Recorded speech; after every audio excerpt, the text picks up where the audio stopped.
Pemirsa, sejumlah petani jeruk di Desa Terusan, Kecamatan Karangjaya, Kabupaten Musirawas Utara, alami kesulitan mendapatkan pupuk subsidi dan bibit jeruk yang berkualitas. Padahal selama ini Muratara, khususnya Desa Terusan, merupakan salah satu desa berpenghasilan buah jeruk.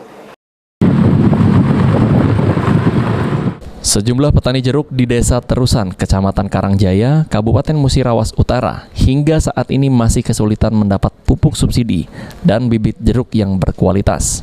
Padahal selama ini, Muratara, khususnya Desa Terusan, merupakan daerah penghasil jeruk di Sumatera Selatan.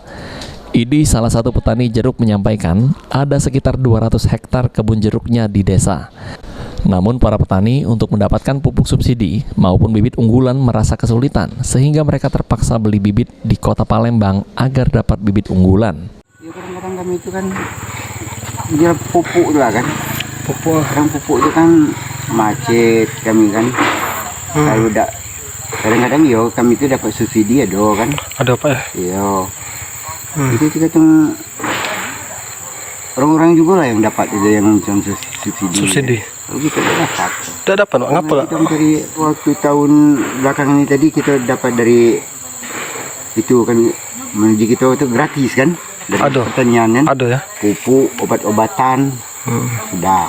Kapan kami dari petani itu mau minta bantuan dari istilah itu pemerintahan pucuk kan, dari dinas pertanian seandainya kan. Bantuan apa seperti apa? Bantuan apa kira-kira? Pupuk, obat-obat. Kalau bibit inilah yang jadi kendala kami kan. Bibit ini kadang-kadang membawa ada yang kurang bagus, itu tuh asam beda ya. Para petani berharap agar ada perhatian dari pemerintah seperti menyalurkan baik pupuk, obat-obatan, dan maupun bibit unggulan. Karena Desa Terusan merupakan salah satu desa komuniti unggulan di Muratara yang berpenghasilan buah jeruk. Adi Arianza, PAL TV.